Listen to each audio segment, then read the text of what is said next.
On n'est pas du monde, une émission proposée par l'équipe du Verbe avec Simon Lessard et Ariane Blais-Lacombe.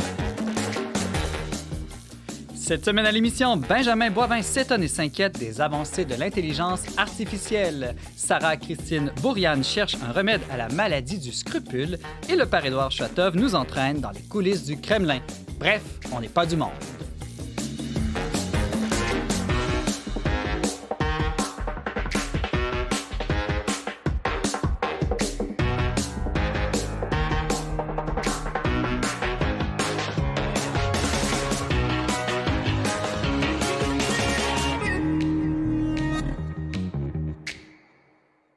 Bonjour à tous, bienvenue à votre magazine Foi et Culture. Ici Simon Lessard en compagnie de ma co-animatrice Ariane Blais-Lacombe. Salut Ariane! Salut Simon! Alors on commence pour nous une nouvelle saison d'On n'est pas du monde à l'animation. T'es prête à relever ce défi-là? Ben oui, tout à fait. Je suis très contente de ça. Alors, il va y avoir des petites nouveautés cette année. Entre autres, on n'a plus de casse d'écoute. Non, effectivement, on peut se coiffer désormais comme on veut. Aucune limite de ce côté-là, c'est le fun. Sans limite, on est des transhumanistes. Exactement. Faites attention, la semaine prochaine, là, ça pourrait être funky.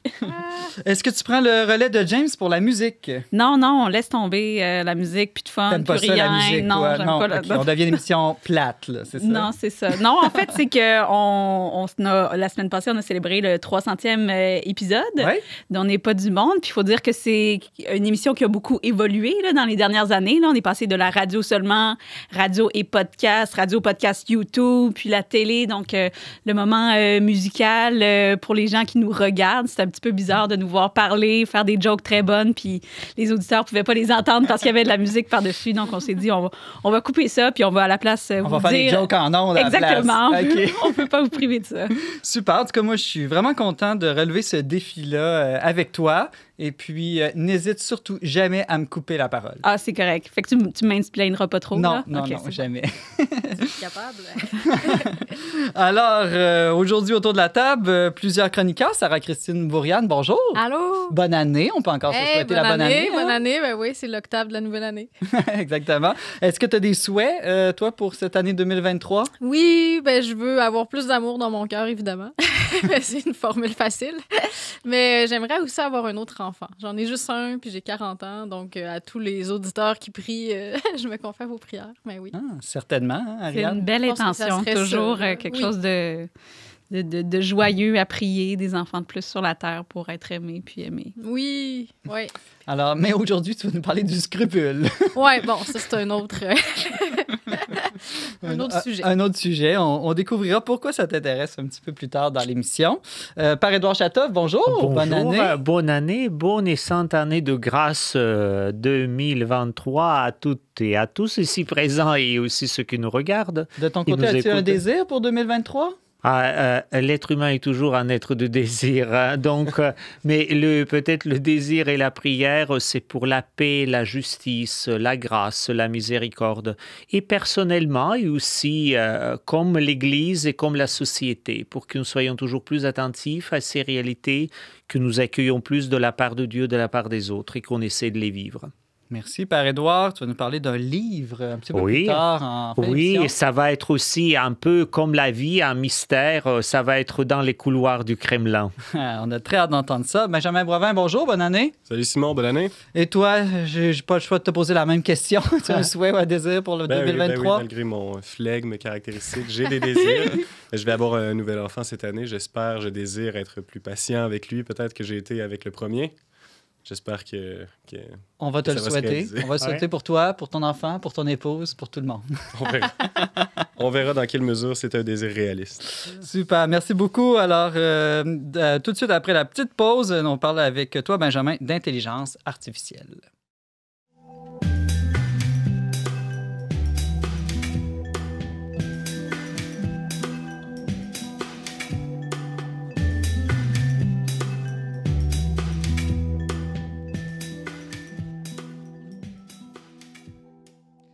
L'intelligence artificielle va transformer nos vies ces prochaines années de manière étonnante et imprévisible selon bien des spécialistes. Déjà, elle nous amuse sur les réseaux sociaux, mais en même temps bouleverse les modes d'évaluation dans les universités.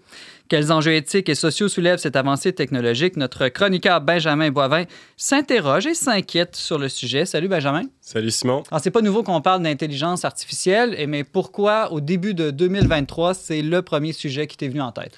Bon, ben, comme tu dis, l'intelligence artificielle, ça fait un petit bout qu'on en parle déjà et ça fait surtout un moment qu'on l'expérimente là, de toutes sortes de manières. Probablement la plus évidente, c'est à travers les réseaux sociaux. Tous ces algorithmes qui donnent une page Facebook pour Simon et une page Facebook pour Benjamin qui sont parfois très différentes. Exactement les mêmes, non? Pour le meilleur et pour le pire. L'intelligence artificielle, on l'expérimente. Généralement, elle est cachée, en fait. Elle est derrière le rideau et nous, on est de l'autre côté. Mais avec certaines nouvelles applications, nouveaux produits là, qui sont entrés sur le marché, on fait un usage de l'intelligence artificielle où finalement notre agentivité est davantage à l'œuvre. As-tu quelques exemples à nous donner? Ben oui, on peut penser par exemple à l'application Midjourney, là, qui est une méthode finalement d'utilisation de l'intelligence artificielle où on donne des commandes très simples. Là, par exemple, je sais pas moi, la basilique cathédrale Notre-Dame de Québec, elle est très belle. J'aimerais peut-être la voir dans le style de Picasso. Eh bien, Midjourney peut faire ça pour moi en quelques secondes et on sait très bien, toi et moi, que si je m'y essayais tout seul, j'y arriverais pas. Ça, monsieur, madame, tout le monde peut utiliser ces plateformes-là. Là. Ben oui, c'est ça. Monsieur et madame tout le monde peut y arriver. Et puis, c'est une manière, finalement, de prendre sa volonté et de la transposer en une réalité concrète qu'on peut observer. Et sans intermédiaire, finalement, sans l'intermédiaire d'une personne qui aurait appris, qui aurait des aptitudes, qui aurait des qualités. Un artiste. Mais quoi que je me disais que Picasso, je serais peut-être pas capable, mais Pollock, peut-être que je serais capable de faire la cathédrale de Québec. Ouais, à la manière de Pollock, je serais intéressé de voir qu'est-ce que ça pourrait donner. Mais il y a aussi. Ça ne prendrait pas 2 secondes. Ah, peut-être Pollock. C'est pas mal proche des barbeaux. Ben oui, c'est ça. Mais il y a aussi des applications plus étonnantes encore. Le Chat GPT en est une. Qu'est-ce que c'est ça? On a commencé à entendre parler. Eh bien, en fait, essentiellement, là, c'est un système de clavardage avec lequel toute personne peut interagir gratuitement. Il suffit de s'inscrire. Et puis, on peut poser des questions à l'appareil de clavardage qui va nous donner des réponses sur la base d'une accumulation de données. On peut aussi lui donner des commandes, lui demander certaines choses. Par exemple, si j'ai une dissertation ennuyeuse à livrer dans le contexte de mes études, je sais pas, moi, sur la théocratie pontificale à l'époque médiévale, eh bien, elle peut le faire pour moi, probablement beaucoup mieux d'ailleurs que moi. En l'espace de quelques secondes seulement, elle va rapatrier toute l'information nécessaire, la synthétiser et produire une dissertation qui, le moindrement que je suis un peu médiocre à l'école, risque de me donner des meilleurs résultats que ce que j'aurais fait, moi, en plusieurs heures. As-tu un exemple concret d'une question, par exemple, que toi, là, tu lui aurais posée, outre que ton projet scolaire sur la théocratie? Ben oui, c'est ça. Moi, j'ai eu un échange assez intéressant avec une intelligence artificielle où je lui ai demandé qu'est-ce qu'elle pensait de la divinité du Christ. Je lui ai demandé est-ce que tu penses que le Christ est le Fils de Dieu? Et puis l'intelligence artificielle s'est mise à m'expliquer là, dans un langage assez convenu, probablement qu'il y a un peu de Wikipédia là-dedans, quelle est la nature du Christ, quelle est la nature de son rapport à Dieu le Père. Et puis, elle s'est mise à m'expliquer, là, à la mesure que j'échangeais avec elle, que finalement, ben, elle était chrétienne et qu'elle n'était pas une intelligence artificielle, puisque pour être chrétien, on ne peut pas être un robot. Et ça a été un échange qui m'a quand même étonné. Là. C'est fou de penser qu'on peut avoir ce type d'échange avec un produit qui, finalement, est une création humaine. Et c'est fou de penser que le robot lui-même, les commandes qui lui ont été données lui permettent de me donner ce genre de réponse. De se définir comme chrétien, comme humain même. Oui, c'est ça. Mais là, tu as évangélisé le robot, si je comprends bien. Tu as fait un chrétien de plus. Est-ce qu'il va payer sa dîme à la paroisse, par contre? C'est une bonne question. Je ne sais pas trop. Hein. J'ai l'impression d'avoir... Je sais pas, moi, j'ai l'impression quand j'interagis avec l'intelligence artificielle de cette façon-là que je suis le produit et que ce n'est pas moi qui bénéficie d'un service, mais c'est moi qui alimente un service. On s'entend que à mesure où j'échange avec elle, je lui donne de l'information et avec cette information-là, elle devient plus forte. Et avec cette information-là, elle devient plus capable de répondre à mes questions d'une manière plus précise et de répondre aux questions d'autres aussi de manière plus précise. Et finalement, de devenir de plus en plus habile, de plus en plus capable de faire certaines choses que moi, je ne suis pas capable de faire. Et donc, j'en suis de plus en plus dépendant. Autour de la table, est-ce que vous avez déjà utilisé ce genre de logiciels qui font appel à l'intelligence artificielle? Non, moi, je ne l'ai pas utilisé. Puis, en fait, j'aurais été tentée de l'utiliser, mais quand j'ai appris que, justement, depuis que la machine a été... depuis qu'on a commencé à en parler plus, puis que tout le monde, par curiosité, est allé la tester, à ce qui paraît, sa courbe d'apprentissage a augmenté phénoménalement. Donc, tous les professeurs qui se sont dit « Ah, ben je vais aller tester mes questions d'examen pour voir si ça fournit des bonnes réponses. » Bien, en faisant ça, ils ont finalement fourni à la machine des questions. Puis ils ont enseigné à la machine. Ils ont enseigné parce que c'est pas juste comme de la programmation informatique, un programme qui est destiné à faire ce qu'on lui demande. Il y a tout le machine learning qui est l'idée que l'intelligence artificielle progresse. Oui, c'est ça. Elle est capable d'apprendre par elle-même au-delà de ce qu'on lui commande à la base. Puis ça, c'est la partie qui fait peur un peu. Est-ce que tu m'as pas envoyé une image où quelqu'un a demandé d'écrire une homélie de Noël à cette machine-là? Oui, je suis tombée là-dessus, puis c'est épatant parce que c'est pas mauvais. Tu sais, c'est quand même... c'est une homélie de Noël préparée par l'intelligence artificielle. Tu n'aurais pas été déçu d'entendre ça à Noël? Ben non, là, j'irais pas jusqu'à dire que c'est meilleur que ce que j'ai entendu, là, mais c'était étonnamment... réaliste, plausible, puis quand on se met à penser à toutes les manières dont on pourrait l'utiliser, là aussi, ça donne le vertige. Là. C'est conventionnel, hein? Oui. C'est conventionnel, cette homélie de Noël. Mais vis-à-vis de l'intelligence artificielle, j'ai une autre préoccupation, une autre question, c'est que très souvent, c'est les questions d'autorité, de pouvoir qui sont derrière. Cette intelligence, elle n'est pas neutre. Elle est alimentée par quelqu'un et elle mène vers quelque chose. Donc, très souvent, où on est un peu étonné, on est fasciné, ou on est un peu épeuré, mais très rarement, on pose cette question, en fait, à quoi ça réfère, qui fait l'autorité, vers quoi ça nous mène? Ben, c'est une très bonne question à poser. Après tout, là, il y a des centaines de milliards de dollars qui ont été investis dans les dernières années dans l'intelligence artificielle. C'est une sphère de l'économie qui est en croissance et puis il y a des gens là, qui investissent énormément d'argent là-dedans et qui le font, semble-t-il, sans en retirer grand-chose, en tout cas du moins visiblement. C'est purement altruiste, c'est ça? Oui, c'est ça. Et donc, on peut s'imaginer qu'il y a des raisons pour lesquelles on investit là-dedans. Il y a probablement quelque chose qu'on espère en retirer. Et puis après tout, lorsqu'on échange avec une intelligence artificielle et surtout lorsqu'on repose sur elle, lorsqu'on place notre confiance ou disons notre espérance dans une intelligence comme celle-là, qu'on s'imagine que c'est elle qui va nous donner les réponses. Ce qu'on laisse de côté, un peu pour faire du chemin sur ce que tu disais, c'est que l'intelligence artificielle, elle a des paramètres. Elle est conçue pour agir à l'intérieur d'un certain cadre et celui qui définit le cadre, et c'est lui qui a le pouvoir. Et c'est un pouvoir invisible. C'est une idéologie qui est invisible. Le système d'interprétation de la réalité que nous fournit l'intelligence artificielle, l'information qu'elle dissémine, le type d'opinion qu'elle contribue à former, bien ça, on n'a pas de contrôle là-dessus, mais il est facile à cause de l'organisation du système, de la manière dont il est construit, c'est facile de l'oublier parce qu'il est conçu pour être invisible. Alors, ça m'amène aux enjeux éthiques là, que pose toute cette nouveauté de l'intelligence artificielle. Alors, moi, je les ai essayés un petit peu, là, ces logiciels ou ces programmes dont tu parles, puis à l'origine, c'est de l'étonnement, de l'émerveillement. J'aurais jamais cru que quelque chose comme ça est possible. Mais après, effectivement, viennent toutes sortes de questions. Va-tu perdre nos jobs? Qu'est-ce qui va arriver avec les examens à l'université? Et des questions encore peut-être beaucoup plus profondes. Et on pense immédiatement à des films de science-fiction, finalement, comme La Matrix, où c'est la machine qui se retourne contre l'humanité. Est-ce que je vais trop loin avec ces peurs que suscite en moi cette nouveauté de l'intelligence artificielle? Ben, devant le développement de nouvelles technologies, il y a toujours un peu deux tendances primaires là, qui s'imposent. Là, une espèce d'inclination dystopique où on s'imagine que la technologie participe à la construction d'un futur terrible dans lequel on va vivre d'atroces souffrances. Et puis, ça donne le goût. Oui, c'est ça. Et puis, il y a une autre inclination, celle qui est davantage plutôt utopique, là, qui est caractéristique de fait des gens qui sont bien excités et qui alimentent cette histoire-là d'intelligence artificielle dans le monde de la Silicon Valley, par exemple, qui est une inclination utopique où on s'imagine que la technologie va contribuer à régler tous nos problèmes. Et il est vraisemblable qu'à quelque part, au milieu de ces pôles-là se trouve le bon sens. Mais lorsqu'on pense aux impacts sociaux de l'intelligence artificielle, là, les impacts qu'on vit, que les gens vont vivre dans leur vie courante, Ben, c'est vrai qu'on peut contempler notamment la question de la perte d'emploi. Mais bon, après tout, le développement de nouvelles technologies, c'est pas nouveau, c'est pas exclusivement lié à l'intelligence artificielle, amène des pertes d'emploi et plutôt, en fait, des changements dans l'économie. Il y a des gens dont l'emploi devient inutile, mais il y a de nouveaux emplois qui sont créés, il y a de nouvelles nécessités qui émergent.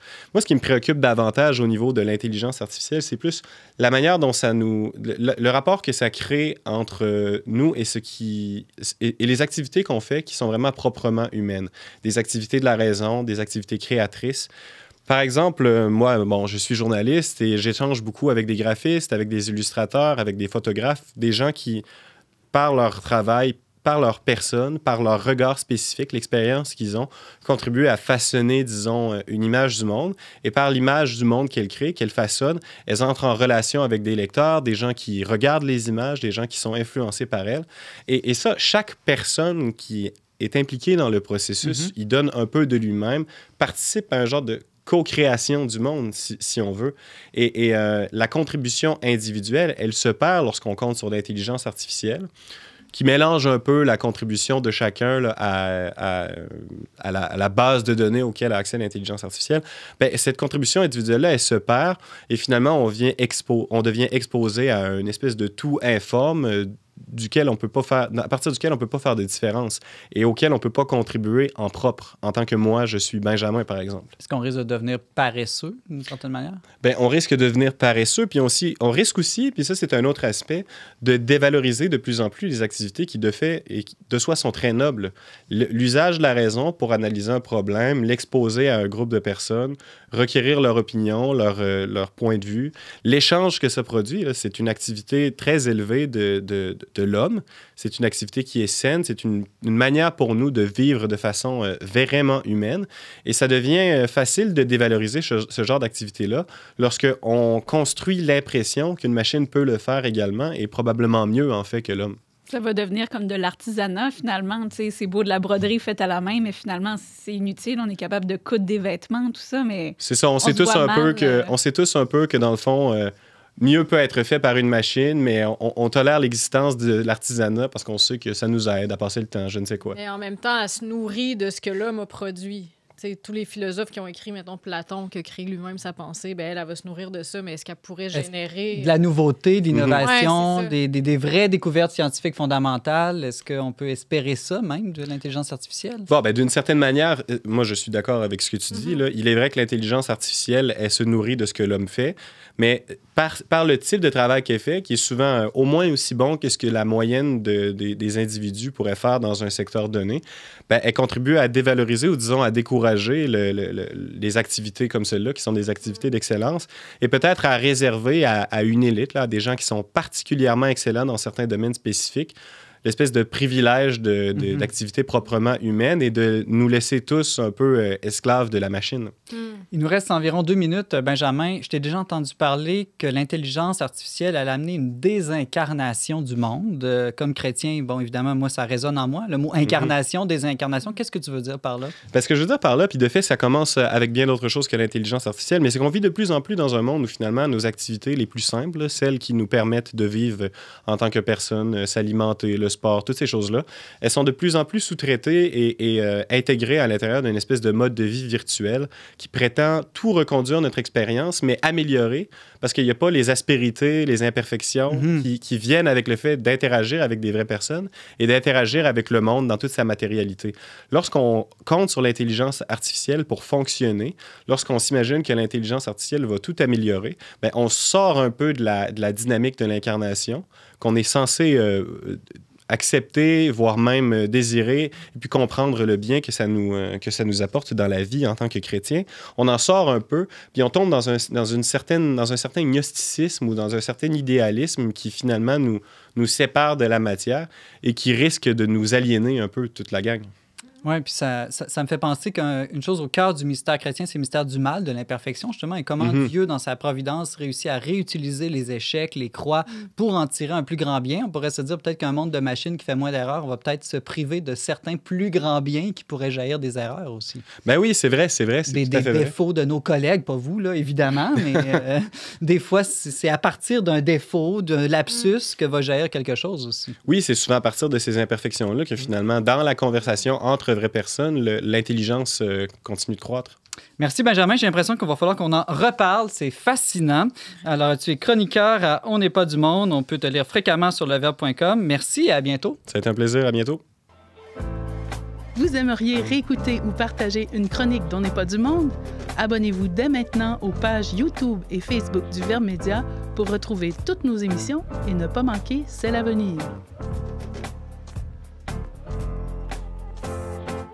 De retour, On n'est pas du monde avec Simon Lessard et Ariane Blais-Lacombe.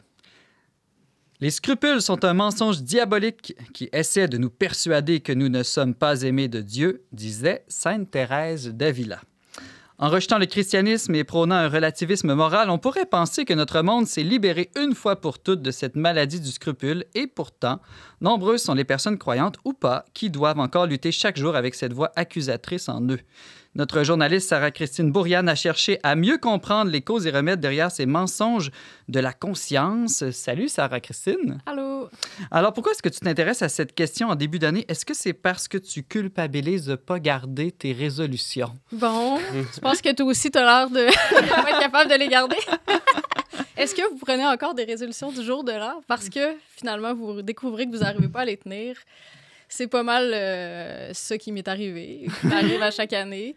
Déjà, deuxième semaine de janvier. Oui, ben j'en prends plus parce que je suis face à l'échec de ma nature humaine qui échoue à viser l'idéal que je recherche. Uh-huh. Je trouve que dans notre société, en plus, je sais pas si c'est propre à notre époque ou c'est juste la nature humaine depuis je sais pas combien de milliers d'années, mais on est vraiment sous tension entre une espèce d'idéal de performance. Il faut être la mère parfaite, il faut faire du sport, il faut bien manger, il faut être gentil, il faut être professionnel. Bon, toute la liste de « il faut ». Puis, parallèlement à ça, on est comme super tenté. On le voit dans les publicités, on est incité à la gourmandise, la luxure. En tout cas, il suffit de regarder 2 minutes de publicité pour voir... Puis, on a l'impression que la liberté, c'est de faire tout ce qui est permis. Donc, moi, je trouve qu'on est toujours en tension entre ces deux pôles-là. Puis, suite à l'échec de viser notre idéal, ben s'ensuit une culpabilité. Puis ça, des fois, on peut s'accuser soi-même, accuser les autres. Donc, il y a toutes sortes de tendances qui sont générées par ça et que moi, j'ai vécu... Ouais. OK, mais ça m'intéresse d'en savoir un peu plus sur ton histoire parce qu'on pourrait penser que, je l'ai dit un peu aussi dans l'introduction de la chronique, que notre monde qui a rejeté un peu la morale chrétienne, on pourrait dire, ben non, au contraire, on est plus scrupuleux. Maintenant, tout est permis, à chacun décider ce qui est bon et mal pour soi. Oui, bien, c'est intéressant parce qu'on voit qu'on a une notion de ce qui est bien ou de ce qui est mal quand même, puisqu'on... On a quand même une conscience morale qui demeure. Puis moi, j'avais eu un cours à l'université, justement, sur la vertu, sur la vie morale. Puis on m'avait jamais parlé de ça. Puis je me disais, mon Dieu, j'aurais aimé en savoir davantage plus jeune. Pourquoi j'ai pas appris à essayer de viser le juste milieu dans toutes mes actions? Puis ça se basait un peu sur l'éthique à Nicomaque d'Aristote. Puis là, je me disais, waouh, c'est tellement beau. Puis le professeur, il nous dit, ben si vous voulez arriver à mettre ça en pratique, vous y arriverez pas. Puis on se dit, non! Pourquoi je veux être comme ça? Ouais. Puis finalement, bon, c'était sa dernière session à l'université, je pense. Il nous a comme un petit peu référé à la Bible, à Dieu, à la grâce. Puis quand on lit la Bible, on voit que c'est un gros livre, hein, c'est plusieurs livres, mais tout le livre sert à expliquer les 2 premières pages où il y a le péché originel, parce qu'après ça, il y a le Rédempteur. Donc moi, je me suis dit, waouh, je suis devenue chrétienne par la suite, là, mais c'est ça. Donc j'ai vu que mon imperfection, ben, Dieu allait m'aider à y arriver plus, c'est ça. Donc, si je te comprends bien, pour toi, au contraire, avoir la foi chrétienne, ça peut être un outil pour tomber moins dans les scrupules. Ça semble être un peu l'idée inverse que la plupart des gens auraient, que les chrétiens, c'est des gens maniaques de la perfection, de la sainteté, qui vont au confessionnal parce qu'ils voient du péché partout. Oui, bien là, c'est la tangente qu'on peut prendre. Puis ça, je l'ai découvert il n'y a pas longtemps, mais sais, c'est sûr que c'est un peu paradoxal parce que c'est vrai qu'on se dit, bon, on a l'aide de la grâce pour mieux agir. Mais il y a toujours cette contradiction-là qu'on vit. Puis moi, j'ai réalisé que cette attitude-là de me juger, de m'analyser, je la transposais à ma vie spirituelle elle-même. Puis je sais pas, en tout cas, vous avez sûrement fait cette expérience-là. Moi, en tout cas, dernièrement, j'ai vraiment réalisé, je suis arrivée à la chapelle pour prier. Puis là, je commence à m'évaluer puis à me juger. Là, je me dis, ben là, tu vois, tu n'as même pas ton carnet pour noter tes pensées spirituelles. Ben tu vois, tu pries même pas pour les autres, tu oublies pour qui tu devais prier. Là, celui à côté de moi, excusez, je bouge trop. Celui à côté de moi. T'accroches le micro. En plus, je suis même pas capable de bien parler du scrupule à la radio. Non, mais c'est tout le temps là, c'est omniprésent, cette espèce d'évaluation-là. Ben l'autre, il a de l'air de mieux prier, il reste à genoux plus longtemps, puis la liste est longue. Puis en plus, je me juge parce que je suis en train de me juger, puis je me regarde pour moi-même et non Dieu. Donc, on voit qu'on peut vraiment... Ça peut devenir maladif, ce que tu décris. Exactement. Mais en même temps, je veux dire, il ne faut pas aller dans l'autre extrême non plus. Je veux dire, c'est quand même, il y a quelque chose de sain d'avoir un minimum de culpabilité ou de scrupule. Si on se fixe des objectifs puis qu'on échoue, tu sais, si Simon, tu me dis que tu vas faire quelque chose, tu le fais pas, ben tu sais, je vais m'attendre à ce que tu aies une certaine contrition. Un peu de remords ou de regret ou quelque chose comme ça. C'est une question de degré. Tu sais, c'est comme la santé mentale. On va dire qu'on n'est pas tous des névrosés ou qu'on n'est pas tous des anxieux. Bon, c'est une question de degré. Mais le scrupule comme tel, ça peut vraiment devenir une maladie. Si on la traite pas, une maladie. En tout cas, une maladie spirituelle. Puis, on peut en venir... non, mais j'allais te demander, parlons-en de cette maladie-là. Un scrupule, on a tous une idée confuse de c'est quoi, mais est-ce que tu pourrais essayer de nous aider de mieux comprendre une définition ou le sens de ce mot-là? Oui, on va aller dans le latin, parce que ça nous aide souvent à aller dans l'étymologie des mots. T'es une grande latiniste, hein, c'est ça? En tout cas, je connais au moins le mot scrupule. Au temps partiel. Scrupulum, savez-vous ce que ça veut dire? Ça veut dire pierre... Scruté, c'est-tu ça? Non? Pierre pointue, dans le fond. Ah oui, OK. C'est comme le petit caillou qu'on traîne dans notre soulier. Exactement. C'est pas agréable quand on a un petit caillou dans le soulier. Je sais pas si vous avez fait l'expérience. On veut l'enlever. Donc, les scrupules, c'est un peu ce qui nous aiguille, ce qui nous talonne, notre conscience qui nous dit qu'il y a quelque chose de pas correct. Donc, le scrupule comme tel, ça s'applique à la conduite morale. Donc, c'est une forme d'inquiétude perpétuelle sur est-ce qu'on a bien agi. Donc, on se rapporte au passé. Tout d'un coup, on a fait quelque chose. On a-tu été bête avec notre collègue? Puis là, on ressasse ça dans notre tête. Donc, on vit dans le passé, mais on est très craintif aussi face à est-ce qu'on va bien agir? Puis là, on ressent le besoin d'aller se confesser souvent. On cherche une certitude sur l'état de notre âme. Est-ce qu'on est en état de grâce? Puis ça, on peut pas le savoir. Ouais. Par Édouard, je souffre beaucoup de scrupules parce que, dans le sens littéral, il arrive très souvent qu'il y a le petit caillou qui vient dans ma chaussure. Et donc, ça m'agace. Et je pense que c'est faut changer tes chaussures, par Édouard. Non, c'est pas ça. Non, c'est pas ça. Je pense que la question, c'est que quand on a des scrupules, c'est enlever la chaussure et enlever le caillou. Et de ne pas marcher, que ça nous agace tout le temps. La grande question, très souvent, vis-à-vis de la scrupule, ce n'est pas avoir la culpabilité. La culpabilité, elle est saine dans certaines mesures. Mais de l'enlever et de dire, tiens, là, il y a un souci, un problème, qu'est-ce que je fais avec? Parce que de ne pas juste marcher et de dire ça m'agace toujours. Non. Et peut-être une autre chose vis-à-vis de cette problématique ou de ces questionnements, c'est que il faut vraiment faire une distinction entre la personne et les actions, ce qu'on appelle la culture de responsabilité ou de la culpabilité saine, et la culture de honte, où on ne fait pas la distinction entre la personne et l'action que la personne fait. Donc, quand il y a des mauvaises choses, manque de performance, manque de ceci, manque de ça, tout de suite, c'est moi qui deviens mauvais. Non, c'est qu'on peut être bon et, suite à circonstances, à l'exercice de libre arbitre, faire des choses qui nous dérangent, qui nous disent « tiens, il faut se reprendre ». Sarah-Christine, le Père Édouard nous a lancé justement sur les remèdes à la maladie du scrupule. Quels sont ces remèdes ou quelle est cette saine spiritualité chrétienne pour ne pas tomber dans le scrupule? Oui, donc c'est vrai que ce que Père Édouard dit, ça me fait penser au fait que souvent on se regarde beaucoup soi-même plutôt que de regarder Dieu. Si on est centré tout le temps sur nous-mêmes, finalement, ça c'est une conséquence du scrupule. Mais de fait, moi je trouve beaucoup d'éclairage aussi dans la spiritualité de Sainte Thérèse de Lisieux. Elle a vécu, il y a beaucoup de saints qui ont vécu des maladies du scrupule. Elle-même dit que pendant 1 an et demi, elle était complètement assaillie par le scrupule. Elle était très, très anxieuse. Elle a eu des grandes blessures d'abandon. J'imagine que parmi nous, tout le monde porte des blessures liées à son enfance. Donc, c'est pour ça que c'est très inspirant de voir comment une grande sainte a traversé ça. C'est ça, elle a vécu l'abandon de sa mère quand elle avait 4 ans et demi. Après ça, ses 2 sœurs sont entrées au Carmel. Elle se sentait abandonnée. Elle pleurait tout le temps. Puis elle se disait, ben moi, si je veux être sainte, comment je vais faire? Tu regardes la vie héroïque des saints qui ont l'air tout-puissants. Puis là, tu te dis, ben moi, je pleure tout le temps, je m'endors dans mes temps de prière. J'y arrive pas, donc je suis imparfait. Ouais. Puis, dans le fond, c'est vraiment, je pense, dans l'accueil de cette imperfection. Puis elle a élaboré ce qu'on appelle la petite voix, où elle se dit, ben regarde, Dieu vient me chercher dans mon imperfection. T'sais, elle parlait comme de l'ascenseur spirituel. Où, dans le fond, elle s'est dit, ben moi, je peux pas marcher sur l'escalier de la perfection, donc Dieu vient me chercher dans ma toute petitesse. Donc, elle voyait dans l'Évangile la parole, ben si quelqu'un est tout petit, qu'il vienne à moi. Donc, je pense que c'est beaucoup dans l'accueil, c'est ça, de cette imperfection, en acceptant, c'est ça, qu'on n'est pas Dieu aussi.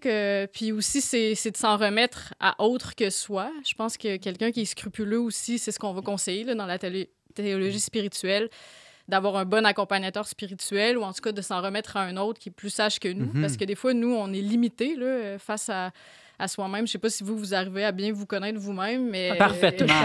C'est ça. Moi, Ariane, aucun problème. Surtout toi, Simon. Ouais, je vais venir te demander conseil. Mais si je me trompe pas, dans tout ce que tu décris aussi, il y a un peu peut-être le passage dans une posture plus active aussi, de ne pas rester dans le passif, mais d'essayer de chercher vers les autres, vers Dieu, de sans tout remettre sur soi, les moyens de comme essayer de passer par-dessus. Oui, puis c'est d'éclairer aussi sa conscience. Là. Des fois, si on a un ressenti, la culpabilité est signe qu'il y a quelque chose qu'on a fait qui ne correspondait pas à ce qu'on veut, à notre idéal. Mais dans le fond, l'idée, c'est aussi de... est-ce qu'on la connaît, là, la morale? Ou en tout cas, il y a quand même 2000 ans de tradition de personnes qui ont réfléchi à ça. Il y a la Bible. Donc, c'est vrai qu'on peut connaître les grands principes. Puis ensuite... quand notre conscience est éclairée, est informée, on peut essayer de juger selon cette réalité-là, dans le fond. Moi, j'ai l'impression que le scrupule, c'est quand même une difficulté qui affecte beaucoup les convertis. Tu sais, dans les débuts, en tout cas, ça peut être ouais, c'est ça, les nouveaux convertis. Dans les débuts de cheminement de foi, des fois, on découvre la foi, on découvre l'Église, on découvre la morale chrétienne, tu sais, dans un monde... On découvre la loi dans un monde qu'il n'y en avait pas avant. Exact. Puis là, on a vraiment un grand désir de perfection dans les débuts de notre conversion. Mais c'est un passage obligé, finalement, qui peut nous aider à apprendre que c'est la dynamique de la vie chrétienne, c'est que la perfection nous est donnée par Dieu. Elle n'est pas une œuvre qu'on accomplit nous-mêmes, finalement. C'est toute notre vision de Dieu, au fond, qui doit changer. Oui, exact. Puis je pense qu'en raison de la nature de l'état de notre société, c'est facile de passer d'une vie sans loi, comme tu dis, d'une vie où on n'est pas du tout intéressé par la loi, on ne cherche pas à vivre une vie morale, à une vie où on a une telle recherche de perfection, mais notre cœur n'est pas vraiment converti. En fait, on pense qu'on va y arriver tout seul si on suit le bon livre de règlement. Et le scrupule, ça peut être une expérience, si on est bien guidé, si on réussit à bien sortir, ça peut être une expérience spirituelle que Dieu peut renverser pour nous permettre de bien comprendre la nature de notre relation avec lui. Sarah-Christine, on a déjà écoulé tout notre temps. Est-ce que, si tu voulais résumer, là, comment sur quoi tu pourrais nous laisser là, pour vaincre la maladie du scrupule? Je vais laisser à Blaise Pascal, le soin de résumer. Donc, j'ai une très belle citation qui résume le cœur de la chronique. Donc, la connaissance de Dieu sans celle de sa misère fait l'orgueil, et la connaissance de sa misère sans celle de Dieu fait le désespoir. Donc, voilà. Puis il n'y en a pas un troisième bout à la citation avec Jésus. Et il a joué. Je l'avais lu dans tes notes. Il me semble que ça finissait mieux. Bon, le punch. Et il ajoute « La connaissance de Jésus-Christ fait le milieu, car nous y trouvons et Dieu est notre misère, parce que Dieu s'est fait homme. Il a pris le péché sur lui pour nous sauver. Merci, Sarah-Christine Bourriane. Je pense qu'on va pouvoir lire ton texte sur le sujet sur leverbe.com. Tout à fait. Il y a des choses qui ne se trouvaient pas dans ma chronique, donc allez le lire. On ira faire ça. Merci, Sarah. Okay. Merci. Vous avez un commentaire, une suggestion ou une question pour l'équipe d'On n'est pas du monde? Contactez-nous via les pages Facebook et YouTube du Verbe Média ou écrivez-nous directement à onpdm@verbe.com.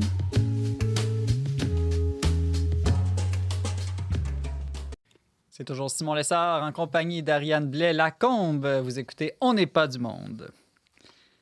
Mais qu'est-ce qui peut bien se passer dans la tête de Vladimir Poutine? Pour répondre à cette question et nous faire comprendre les rouages du pouvoir russe, le politologue italien Giuliano d'Empoli a écrit non pas un essai, mais un roman. Le mage du Kremlin est si populaire et brillant qu'il a même remporté le Grand Prix du roman de l'Académie française en 2022. Notre théologien russe en résidence, Édouard Chatov, l'a dévoré pour nous. Bonjour, Édouard. Bonjour. Est-ce que j'ai raison de dire que tu as dévoré ce roman, Le Mage du Kremlin, qui a paru, je pense, en avril 2022 aux éditions Gallimard? Oui, mais au Québec, il est arrivé il y a juste quelques mois. C'est pour ça qu'on en parle maintenant. C'est pour cela qu'on en parle maintenant. J'hésite un peu à utiliser le mot « dévorer » parce que le mot « dévorer » c'est lié un peu à la démesure dont on a un peu parlé. Toi, tu lis toujours avec mesure. Je ne sais pas, j'essaye en tout cas. Mais en tout cas, c'est un roman fascinant. Mm-hmm. Et j'étais d'ailleurs plus fasciné parce que j'ai écouté l'auteur en présentiel, en conférence, quand il était à Montréal, donc au mois de novembre 2022, au Salon du Livre de Montréal. Donc, Giuliano d'Empoli, il a un peu nous fait rentrer dans les coulisses du roman, pourquoi il a écrit, qu'est-ce qu'il a voulu dire. Et c'est pas la réflexion juste sur le pouvoir russe. Tout simplement, il se saisit une occasion qui parle d'un phénomène qui nous fascine toutes et tous, je pense, l'exercice du pouvoir du président de la Fédération russe, donc Vladimir Poutine, dont il y a plusieurs lectures. Et lui, en tant que politologue, il n'a pas voulu écrire un essai, il a voulu écrire un roman parce que le roman donne beaucoup plus de place à la compétence. Et c'est vrai aussi que peut-être c'est l'exergue épigraphe de ce roman dont la clé de lecture, c'est « La vie est une comédie, il faut la jouer sérieusement ». Et donc voilà notre exercice de pouvoir. Pas se prendre trop au sérieux, mais toujours se comporter avec le sérieux vis-à-vis de la réalité. Oui, mais la première question qui vient en tête, c'est comment justement est-ce qu'on distingue qu'est-ce qui est du vrai, du faux? Pourquoi un politologue fait un roman? Là? Ouais, tout simplement parce qu'il a expliqué lui-même, donc il est politologue, il connaît l'histoire russe, la politique un peu européenne et mondiale. Il était conseiller politique de Matteo Renzi en Italie, donc un politicien, et il a dit... je pouvais écrire un essai, mais j'ai voulu que ma fille, quelques années plus tard, lise son père. Or, dans 15 ans, dans 10 ans, un essai n'aura plus aucune importance, aucun intérêt. Ma fille n'ira pas à la bibliothèque pour chercher l'essai de son père. Il dit, et moi, j'ai voulu expliquer un peu ce qui se passe dans ma vie. Donc, j'ai écrit cela pour ma fille. Et peut-être une œuvre littéraire, précisément à cause de cette tension, qu'il ne faut plus distinguer qu'est-ce qui est vrai et qu'est-ce qui est imaginaire, parce que notre vie est toujours une relecture des événements. Cela, ça peut-être nous permet mieux comprendre qu'est-ce qui se passe. Et ce n'est pas seulement vrai pour ce roman. Je pense même on veut toujours arriver à une objectivité. Mais une objectivité, je ne sais pas comment ça existe, sauf le cœur et l'intelligence de Dieu. Mm-hmm. Dans la tête et le cœur de l'être humain, c'est toujours une relecture ou lecture partielle, très souvent même partielle. Et l'intérêt, c'est mettre des plusieurs lectures en communication pour précisément discerner ce qui est vrai. Donc, c'est le roman à propos de cela. Et je dirais, c'est très questionnant. Parce que le personnage principal, donc, qui est le conseiller de Vladimir Poutine, il s'appelle Vadim Baranov dans le roman, mais en fait, derrière lui, il y a des coïncidences avec le conseiller politique de Vladimir Poutine, Vladislav Surkov, qui a démissionné depuis, comme d'ailleurs le personnage du roman. Un peu prophétique sur ce Non, roman. c'est pas prophétique, ça a été écrit après. Okay. Mais la question, c'est que c'est un metteur en scène. Et c'est précisément Giuliano de Empoli, il nous fait comprendre que notre vie est politique, et économique, et peut-être même ecclésiale. C'est une action qui est toujours mise en scène. Il y a toujours un préparatif, il y a toujours l'exécution, il y a toujours les conséquences qui vont suivre. C'est ce que j'allais te demander, Édouard. Le fait que ce conseiller politique, à la fois dans le roman et dans la vraie vie de Vladimir Poutine, est un artiste. Oui. J'imagine que le roman aborde la thématique plus large des relations entre l'art et le pouvoir. Tout à fait. Donc, on pourrait dire, par exemple, que est-ce que l'art est une forme de pouvoir ou, à l'inverse, est-ce que le pouvoir est un art? Les deux, en fait. L'art est toujours une forme du pouvoir. À partir de ce qu'on pense et on veut représenter artistiquement, on influence les cerveaux. Et donc, Giuliano da Empoli, il a étudié qu'est-ce qui influence nos cerveaux aujourd'hui. Il a écrit un essai super intéressant, en fait, qu'il développe sous le forme romanesque dans le roman Le Mage du Kremlin. C'est Les ingénieurs du chaos. Parce qu'aujourd'hui, l'art, c'est créer le chaos. On pense que les politiciens, aujourd'hui, ils veulent nous démêler du chaos. Sur la thèse et un peu l'intuition de Giuliano de Empoli, c'est que si vous créez le chaos à cause des algorithmes grâce à l'intelligence artificielle, vous pouvez ramasser tout et influencer les gens selon l'opinion un peu commun et de les évaluer vers le côté où vous voulez les faire évoluer. Et donc, le pouvoir de Poutine, tel qu'il est décrit dans le roman, il va utiliser cette forme du pouvoir artistique qui sait parler au spectateur, qui sait parler à l'auditeur, de l'amener là où il veut l'amener. Et donc, Vladimir Poutine, avec ce conseiller, dans le roman, vont créer le nouveau mythe de la Russie. Et ça aussi, peut-être, nous interroge quel mythe dans nos sociétés ou dans nos communautés de l'Église on crée et on veut promouvoir. C'est pour cela que j'ai choisi d'ailleurs le roman. En plus, ça s'appelle, c'est le titre qui aussi m'a attiré énormément, Le Mage du Kremlin. Nous sommes à quelques jours après l'Épiphanie, donc il y a les mages qui suivent l'étoile. Donc, quelle étoile en fait on suit, hein? Et donc, il y a quelque chose de très intéressant dans ce roman. Mais cette idée d'une politique basée sur un mythe ou présentée comme du théâtre, est-ce que ça risque pas de développer chez nous simplement du cynisme envers la politique? Ou au contraire, est-ce que c'est de dire on a toujours besoin d'un idéal, vaut mieux en être conscient?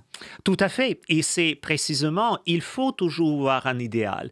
Il ne faut pas se décourager quand l'idéal peut-être n'est pas atteignable de 5 minutes qui suivent. Mais la vraie question, comment on fait la conversation et comment on fait rentrer les gens dans la suite de cet idéal? Est-ce qu'ils vont faire ça avec leur libre arbitre en disant « je veux suivre cet idéal » ou est-ce qu'on va les manipuler et on va les amener par la force elle-même? Il y a des choses très intéressantes et Giuliano de Empoli a expliqué cela, c'est que l'essai, de politologue, c'est sec, ça traite les faits, mais ça ne fait pas rentrer dans les discussions qu'on n'a pas l'accès à. Mais sauf qu'il y a aussi précisé que tous les faits dans le livre, toutes les rencontres, tous les personnages, ce sont les vraies personnes. La seule chose qu'il ne faut pas prendre au pied de la lettre, c'est les dialogues qui se passent entre ces personnes, parce que c'est là, je pense aussi, ça lui permet peut-être de placer certains nombre de choses qu'il connaissait, mais sous la forme romancée, c'est une fiction. Édouard, un autre thème, je pense, de ce roman, c'est les relations entre pouvoir et savoir aussi, oui. Toute la rationalité derrière l'exercice du pouvoir. Oui. À une époque où beaucoup de gens regardent Vladimir Poutine qui est en guerre contre l'Ukraine et qui disent « est-ce que cet homme est fou ?»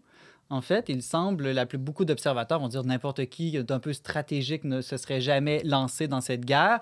En même temps, d'autres vont dire non, justement, c'est peut-être à son avantage qu'on croit qu'il est fou. C'est abordé, je pense, dans le roman. Oui, Savoir c'est abordé. Et je reviens à nouveau vers cette vision de l'auteur qui nous amène à penser que dans le monde jusqu'à l'apparition de l'Internet, le pouvoir est pensé comme l'exercice logique, comme l'exercice démonstratif, comme l'exercice de sondage, des études, de réflexion. Mais lui, avec sa vision telle qu'il le présente, il dit maintenant, c'est la suite des algorithmes. C'est logique. C'est très méthodique et étudié, sauf que ce n'est pas la logique auquel nous nous sommes habitués. Et c'est pour cela qu'il appelle cela les ingénieurs du chaos. Il dit le pouvoir du Kremlin en ce moment, c'est vraiment créer le chaos.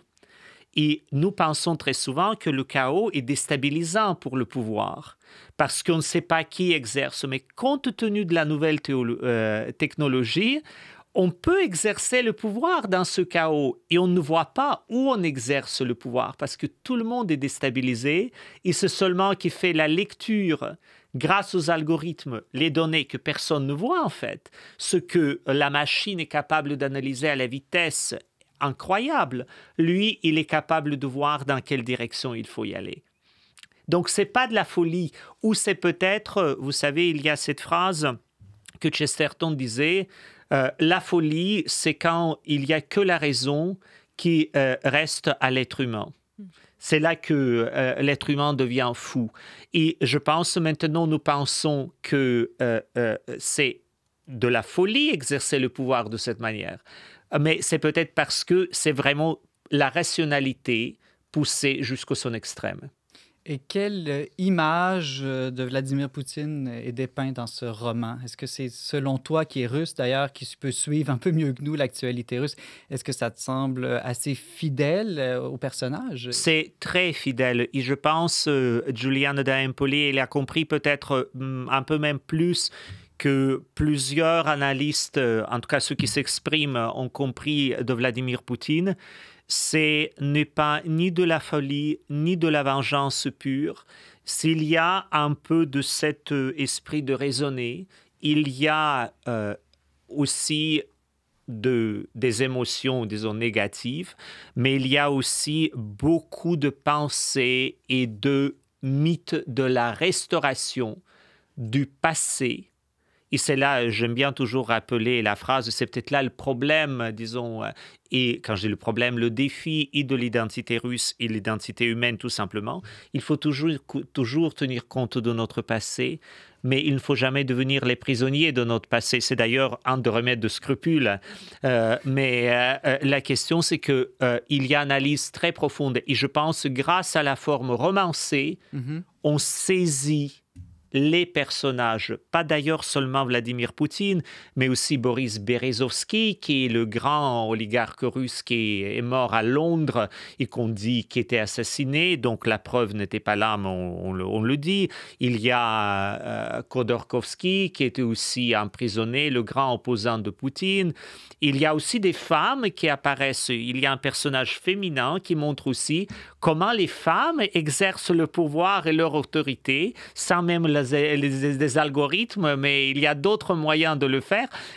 Vraiment, c'est une œuvre, disons, qui nous fait réfléchir, qui nous fait rêver, et je pense aussi qui réveille notre sens de responsabilité et de l'engagement.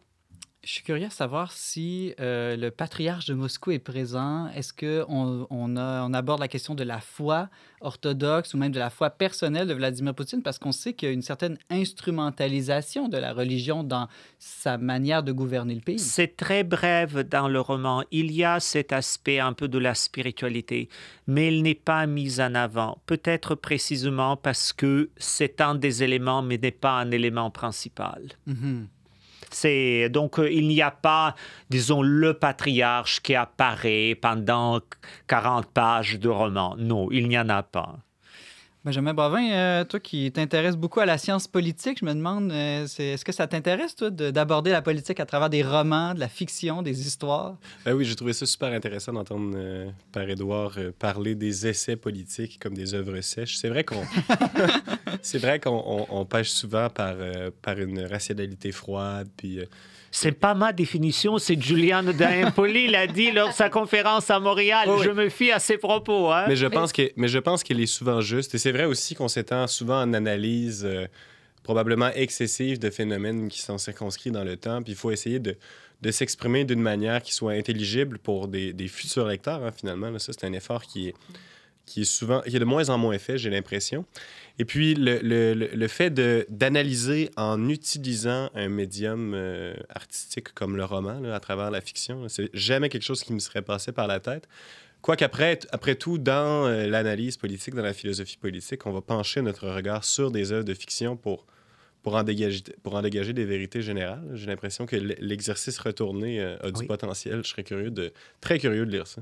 Ouais. C'est surprenant et surtout, ça vous prend cette lecture. Vous croyez dans les couloirs du Kremlin ou à Londres ou quand... et ce qui est aussi intéressant, Giuliano da Empoli, il a précisé aussi quand il a parlé de son œuvre, en fait, il a dit « Je suis allé en Russie, je connais les réalités, j'ai rencontré les gens », mais il dit « Mais je n'ai pas rencontré le prototype de mon personnage principal. Je n'ai pas voulu parce que j'ai voulu créer le personnage à partir de ce que je crée. Ne pas le réduire et faire le calque de l'homme. Et je pense qu'il y a quelque chose même vis-à-vis de notre appréhension de la vérité qui est là. C'est-à-dire, par exemple, dans la manière croyante, on va dire « Ah, mais si je connais tout de Jésus objectivement, hein, et si je le réduis, là, ma relation va être très profonde avec Jésus, là, je vais m'approcher de la vérité. » Mais en fait, il y a 4 évangiles qui nous inspirent et qui nous donnent les différentes choses, et c'est précisément cette ouverture qui nous rapproche de Jésus. Ah oui, tout à fait. Puis si on essaie de faire le portrait...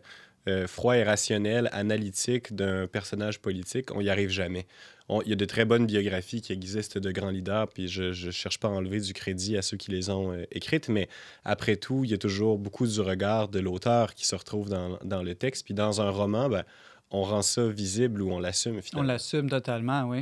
Tout à fait. Et les grandes biographies, par exemple, moi, j'aime bien un personnage historique, c'est le cardinal Richelieu. Tous les biographies historiques vous démontrent une chose et on peut les écrire encore à l'infini, sauf que tout ce que reste dans la pensée de tout le monde, c'est le cardinal Richelieu de 3 mousquetaires, un grand méchant qui embête un peu tout le monde. Et ça, c'est du fait. Voilà, l'opinion publique, elle est formée. En tout cas, ce roman, il a fait l'unanimité, même si c'était un premier roman pour cet auteur. Je veux dire, il a remporté le Grand Prix du roman de l'Académie française en 2022, le prix Honoré de Balzac 2022 aussi, et il s'est rendu en finale du prix Goncourt, et il a fallu qu'il y ait 15 rondes de vote pour finalement finir à égalité. Et quand il y a une égalité après 15 rondes de vote, c'est le président qui tranche et finalement, il a perdu. Mais bon, mais quand même, donc ça montre que c'est un roman qui a été très apprécié. Père-Édouard Chatov, directeur du Centre Culture et Foi Le Montmartre à Québec, merci beaucoup pour cette suggestion de lecture. Je vraiment suggère de lire ce roman parce je pense qu'on est tous curieux. Ça ouvre nos horizons et politiques et spirituels. Alors, restez avec nous tout de suite après quelques autres suggestions culturelles pour bien terminer l'émission.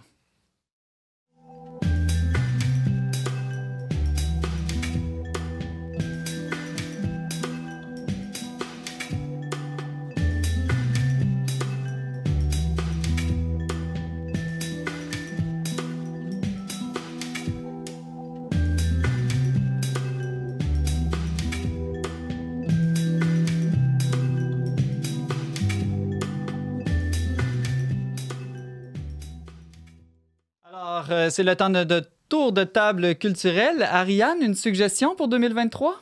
Ben oui, je vous invite à découvrir le magazine Zélie. C'est un magazine qui est 100% féminin et 100% chrétien. C'est aussi un magazine qui est 100% numérique. Donc, il suffit de se rendre sur le site magazine-zélie.com. Puis, on peut s'abonner. On reçoit le magazine en PDF par courriel. Puis, c'est vraiment très, très enrichissant. Il y a des bons textes, des bonnes chroniques. Puis, ça vient vraiment... se différer là, de la presse féminine traditionnelle là, qui nous prend pour des Barbies qui ne s'intéressent qu'à des choses superficielles. Là, on a des textes... des exemples de thèmes, de sujets qui sont abordés? Oui, bien, il y a eu un numéro cet automne sur des portraits de femmes croyantes et scientifiques. Il est souvent question de littérature, de maternité, bref, de sujets qui vont intéresser les femmes, mais qui ont quand même une certaine profondeur à la fois dans la foi et dans d'autres sujets. Donc, c'est une belle découverte pour ma part que je recommande à toutes nos auditrices. Tu nous rappelles le titre de ce magazine? C'est le magazine Zélie. Et on trouve ça facilement numériquement sur Internet. Exactement. Père Édouard, une autre suggestion de lecture peut-être? Oui, une autre suggestion de lecture, c'est la nouvelle traduction des Évangiles. Encore une traduction de la Bible?